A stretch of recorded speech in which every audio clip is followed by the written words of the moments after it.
திடீரென தலைவரானவர் தான் அண்ணாமலை. கூட்டணி கட்சி தலைவர் அவருக்கு மதிக்க தெரியல, அதனாலதான் கூட்டணி இருந்து நாங்க வெளியே கேபி முனுசாமி அவர்கள் ஒரு விஷயத்த புரிஞ்சுக்கணும். எதற்கு புரட்சி தலைமை அம்மா அவங்க கட்சியை விட்டு வெளியே தூக்கி போட்டாங்க? அம்மா அவர்கள் கேபி முனுசாமி அவர்களை கட்சி விட்டு தூக்கி வீசலையா? அதனால சும்மா வாய்க்கு வந்ததெல்லாம் அவர் பேசக்கூடாது.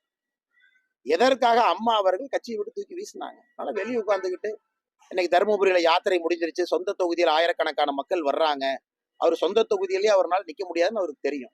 அதனால மோடி அவர்களையும் காமராஜர் அவர்களையும் அண்ணாமலை ஒப்பீடு செய்தது தவறு. இது போன வாரம் ஸ்டண்ட் அடிச்சாரு, நேத்ததோன்னு பேசி தெரிஞ்சாரு, இன்னைக்கு ஏதோ பேசிட்டு இருக்காரு. அதனால கேபி முனுசாமி அவர்கள் தான் அறிந்திருக்கக்கூடிய இடத்தை பார்த்து பேசணும். அவர்கள்லாம் ஒன்றா இணைந்திருப்பது அந்த 1.5 கோடி தொண்டர்கள் இருக்கிறாங்கன்னு அவங்க பெருமை பேசுறாங்கல்ல, அந்த கட்சியில வேற எந்த தொண்டருமே முதலமைச்சர் நாற்காலிக்கு தகுதி இல்லையா? ஒருவர் மட்டும்தான், சேலத்துக்காரர் மட்டும்தான் தகுதியா? வேற 1.5 கோடி யாருமே இல்லையா? பாரதிய ஜனதா கட்சியில நான் சொல்றேன், ஒரு தொண்டரும் இங்க தகுதியானவன் தான், இத்தனை தலைவரும் தகுதியானவன் தான். அதனால இங்க திடீர் தலைவர்லாம் யாரும் வரல, நிறைய தலைவரை உருவாக்குவதற்கு வந்திருக்கு. அதனால முனுசாமி அவர்கள் இருக்கக்கூடிய இடத்தை பார்த்து பேசணும், வாய்க்கு வந்ததெல்லாம் பேசக்கூடாது. இது அப்படியே கேட்டுட்டு போறதுக்குலாம் அண்ணாமலை சும்மா இங்க வரல, அதெல்லாம் பழைய இது நீங்க பேசியிருப்பீங்க, சில பேர் மன்னிச்சு போயிருக்கலாம். அதனால உங்களுடைய தராதரம் எங்களுக்கு தெரியும், நீங்க யாருங்கிறது தெரியும். அதனால் நீங்க உங்க தலைவரை தூக்கி தலைமையில வச்சுட்டு கொண்டாடிக்கிட்டே இருங்க. உங்களை சுற்றி ஒரு மாய உலகத்தை கட்டமைத்து ஏதோ தமிழக மக்கள் உங்க பக்கம் இருக்கிற மாதிரி அப்படியே அந்த கனவு உலகத்துல வாழ்ந்துகிட்டே இருங்க. களம் மாறிவிட்டது. மக்கள் யார் பக்கம்? மோடியின் பக்கம் இருக்கின்றார்கள். மக்கள் நியாயத்தின் பக்கம் இருக்கிறாங்க. மக்கள் ஊழல்வாதிகள் பக்கத்துல இல்ல. அதை முனுசாமி அவர்கள் புரிந்து கொள்ள வேண்டும்.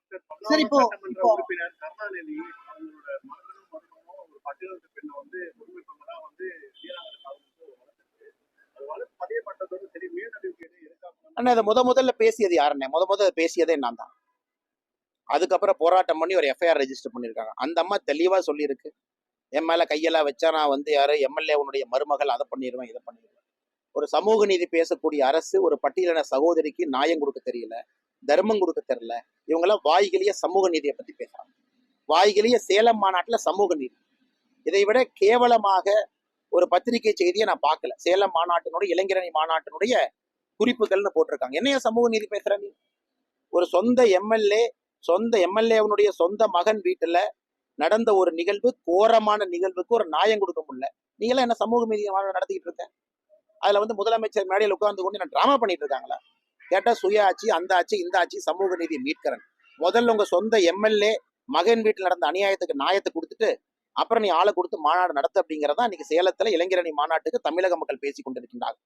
அதனால் சகோதரர்கள் அனைவருக்குமே தெரியும், சகோதரிகளுக்கு தெரியும், திமுகவை பொறுத்தவரை வாய்ச்சொல் வீரர்களாக பொய் பேசி திரிஞ்சுக்கிட்டு, மற்றவங்க பேசுறதெல்லாம் திருச்சி பேசிக்கிட்டு, ஒரு குடும்பத்துல தங்கை கொடியேற்றுவாங்களாமா, அண்ணன் அதை பார்த்து சிரிப்பாராமா, அண்ணனுடைய பையன் தமிழகத்தினுடைய ஆட்சியை மாற்றணுமாங்க. வெக்கமா இல்லையா? கேவலமா இல்லையா?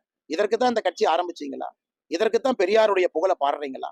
இதற்குத்தான் அண்ணாதுரை அவர்கள் குடும்பத்தை கட்சிக்குள்ளேயே விடக்கூடாதுன்னு சொன்னாரா? நீங்க 3 பேர் சேர்ந்து கொடியேற்றுறதுக்கு தான் அந்த கட்சி நடக்குதா?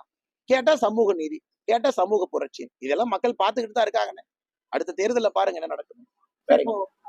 அமைச்சர் தங்கம் தென்னரசு வருகின்ற நாடாளுமன்ற தேர்தலில் ஒரு பாரத போர் அந்த கருத்து ஆனா இது பாரத போர் தான். ஏன்னா ஊழல்வாதிகள் ஒரு பக்கமும் நேர்மையான பாரத பிரதமர் நரேந்திர மோடி அவர்கள் ஒரு பக்கம் நிற்கக்கூடிய போர்.